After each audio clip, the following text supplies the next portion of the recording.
Bruce D. Perry's The Boy Who Was Raised as a Dog and Other Stories from a Child Psychiatrist's Notebook, What Traumatized Children Can Teach Us About Loss, Love, and Healing, is a groundbreaking exploration of childhood trauma, resilience, and the healing power of relationships. Co-authored with journalist Maya Salovitz, the book blends clinical insight with narrative storytelling, offering readers a profound look into the lives of children who endured unimaginable suffering, yet found pathways to recovery. The book begins with Perry's central thesis: trauma in childhood reshapes the brain, but healing is possible through love, safety, and connection. He insists that understanding trauma requires not only medical knowledge, but also empathy and patience. His narrative is infused with compassion and scientific rigor, seeking to capture both the devastation of trauma and the hope of recovery. A central theme of the book is the neurobiology of trauma. Perry explains how traumatic experiences alter brain development, affecting memory, emotion, and behavior.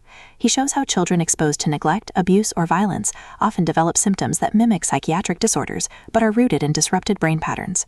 His reflections highlight the importance of early intervention and relational healing. The narrative is enriched with vivid case studies.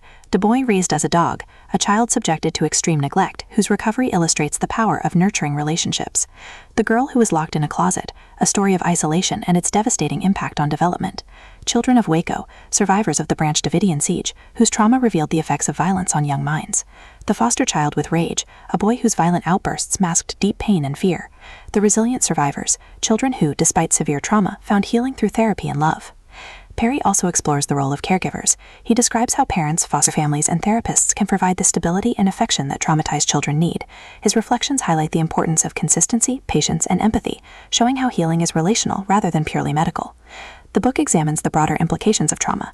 Perry argues that childhood trauma is not only a personal tragedy but a public health crisis, influencing crime, addiction, and mental illness. His storytelling blends neuroscience with social commentary, ensuring that readers grasp both the individual and societal. Stylistically, Perry writes with clarity and compassion. His prose is vivid, blending clinical detail with narrative needs with readers of all backgrounds. His tone is empathetic and inspiring, inviting readers to reflect on the meaning of healing and resilience. The climax of the book lies in Perry's portrayal of recovery. He insists that healing is possible even after severe trauma, when children are given love, safety, and connection. His portrayal is both sobering and uplifting, affirming his central message, that relationships are the most powerful medicine. In resolution, The Boy Who Was Raised as a Dog affirms Perry's reputation as a pioneering child psychiatrist. His book is both a clinical manual and a meditation, offering readers a framework for understanding trauma and fostering healing. For readers, the book is both heartbreaking and inspiring. It challenges assumptions about mental illness, provides insight into the neurobiology of trauma, and offers hope for those seeking to help children heal. Whether you are drawn to psychology, medicine, or human resilience, Perry's work is essential reading.